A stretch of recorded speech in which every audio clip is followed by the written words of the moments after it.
Assalamualaikum warahmatullahi wabarakatuh. Kali ini saya akan membuat video bulanan untuk sharing pelajaran saya untuk bulan ini. Yang pertama saya itu belajar roadmap di bagian front end tentang pengembangan dasar mulai dengan HTML dan untuk struktur konten CSS dan untuk tampilan dan juga JavaScript dan untuk integritas pelajaran cara kerja internet dan juga HTTP, DNS dan domain dan juga ada hosting. Yang pertama yaitu di bagian HTML. Sini HTML saya pelajari elemen dan atribut formulir dan fasilitasnya. Dan ada juga pastikan juga memahami HTML sinematik untuk aksesibilitas dan SEO-nya. Keunggulan dari kita mempelajari ini yaitu HTML kita akan semantik dan meninggalkan aksesibilitas dan SEO yang membuat situs lebih ramah pengguna dan mudah ditemukan. Dan yang bagian kedua yaitu bagian CSS, saya diajarkan untuk menguasai CSS, Flexbox, dan juga desain responsif.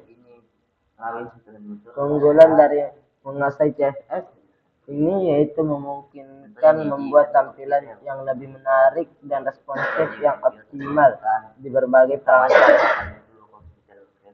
Dan yang bagian keempat yaitu bagian JavaScript untuk mempelajari dasar-dasarnya dan fundamentalnya dan juga ada untuk memanipulasi DOM dan juga mengambil API dan cara penggunaannya. Keunggulannya yaitu JavaScript membawa interaktivitas di halaman web untuk memperkaya pengalaman pengguna secara otomatis dan dinamis.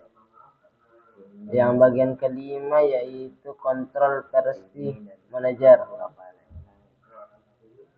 Kontrol manajer paket yang di bagian kontrol penggunaan untuk Git untuk mengatur versi kode kita dan kembali ke platform. Kita juga untuk menghosting kode kita bisa menggunakan GitHub, GitLab dan Bitbucket. Dan kita juga bisa menggunakan pack manager seperti npm untuk di bagian manajer paket, yaitu kita bisa menggunakan npm, pnpm dan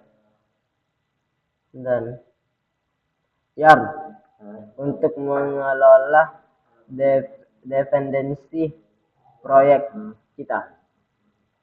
Dan yang bagian 6 yaitu bagian framework dan library. Framework modern seperti React, Value dan atau Angular, dan juga cara kerja routing, tablet management dan hook. Jika kita ingin membuat website menggunakan React. Keunggulannya dalam kinerja ini yaitu framework mempercepat pengembangan dengan fitur bawaan dan ekosistem yang matang bagi website itu sendiri. Bagian yang berikutnya yaitu tools dan build. Tools dan build adalah kegunaan atau alat build secara webpack, feed, dan virtual untuk mengoptimalkan aplikasi kita atau website kita. Kegunaan juga ada kegunaan dari linter seperti Aslin dan formatter untuk kualitas kode yang lebih baik bagi kode website kita.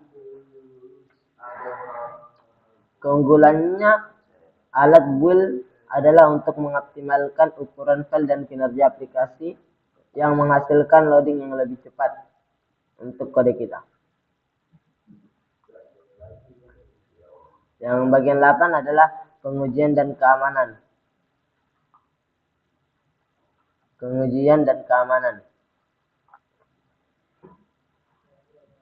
Pengujian sendiri yaitu mengimplementasikan testing dengan Jest atau Kepres atau Playwright. Untuk pahami juga kita juga harus memahami dasar-dasar keamanan seperti cross,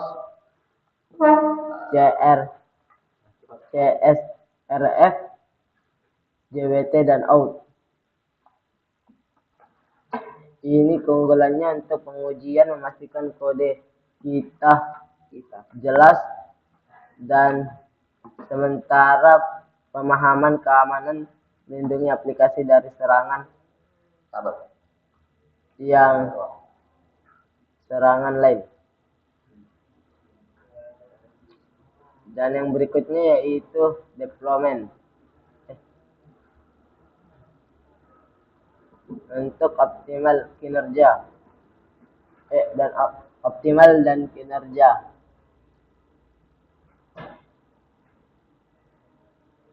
Pelajaran cara untuk mengukur struktur dan meningkatkan performa aplikasi. Gunakan DevTools untuk profiling dan mengidentifikasi bottleneck. Keunggulannya dalam menggunakan ini yaitu mengoptimasi, meningkatkan kecepatan dan efisien aplikasi, memberikan pengalaman pengguna yang mulus. Dan yang terakhir yaitu deployment. Kita disuruh sini itu mempelajari cara deploy dan platform seperti Netflix, Vercel, dan Doc. Untuk memahami konsep CI dan CD untuk optimasi deployment. Keunggulannya dalam memahami deployment ini yaitu memungkinkan aplikasi siap digunakan dengan proses yang otomatis dan mudah dikelola. Dan saya lanjut ke bagian hasil website saya, yaitu di bagian sini. Di sini saya membuat untuk halaman sekolah, untuk website sekolah saya itu halaman shopnya. Sini ada untuk cuman admin yang bisa memasuki halaman untuk mengontrol kategori dan produk di dalam website ini. Yang itu ini untuk halaman kategorinya ada 5 kategori yang saya berikan, dan untuk halaman produk ada 30. Dan untuk semuanya itu di sini kita bisa melihat kategorinya yang berjumlah 5 dan 30 untuk produk. Dan yang berikutnya yaitu halaman layoutnya ketika kita mau keluar dari website itu. Dan yang berikutnya yaitu bagian yang dilihat oleh user, yaitu website tokonya. Di sini tadi ada kategori yang terbagi menjadi 5, ini kategorinya. Dan juga ini untuk produk-produknya yang berjumlah 30. Di sini kita juga bisa mencari ID dari misalnya sepatu. Maka kita bakalan ditunjukkan ke halaman produk sepatu. Itu tersendiri. Dan yang berikutnya yaitu tentang kami. Ini adalah tentang halaman untuk pengguna pemilik dari website ini nanti. Dan ini ada tim kami yang bergambarkan teman saya. Dan yang berikutnya yaitu saya membuat Grok AI menggunakan React. Ini untuk saya tidak terlalu suka untuk website saya yang ini AI, makanya saya lebih menyukai yang di sini karena ini lebih gampang dipahami juga. Mungkin cuman ini saja untuk website yang saya punya. Untuk sekarang saya akan menjelaskan tentang kode website dari website WPS Techbot tadi, yang website terkenal yang satu ini.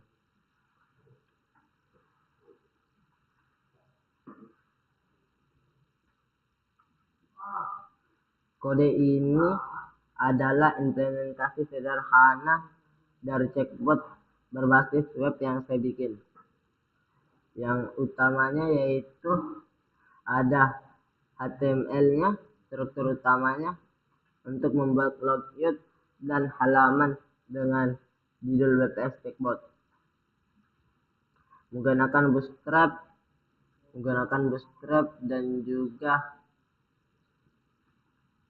menggunakan bootstrap untuk menampilkan gaya di halaman yang responsif. Ada juga halaman input untuk mengirim tombol dan mengirim pesan. Dan juga ada kontak chat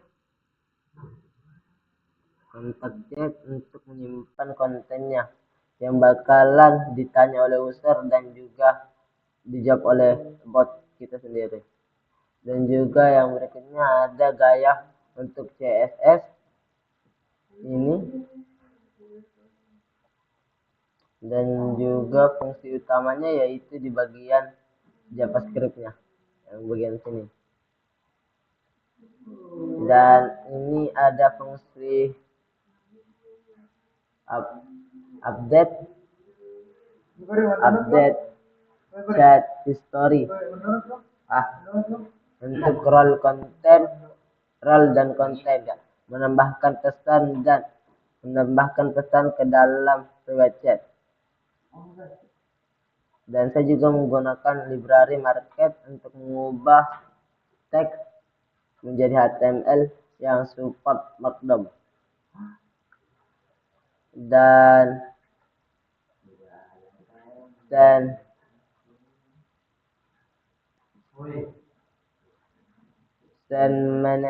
Messenger untuk mengambil input pengguna, dan saat tombol kirim ditekan atau enter ditekan untuk menampilkan pesan pengguna dan menambahkan routing manager dari bot, lalu mengirim permintaan ke API chatbot menggunakan fix dan menampilkan respon atau chatbot menggunakan fix. Dan kita juga mengirim error jika API gagal diakses. Dan yang berikutnya yaitu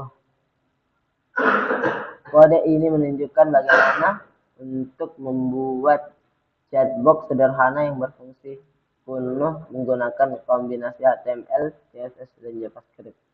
Mungkin cukup sekian video saya. Assalamualaikum warahmatullahi wabarakatuh.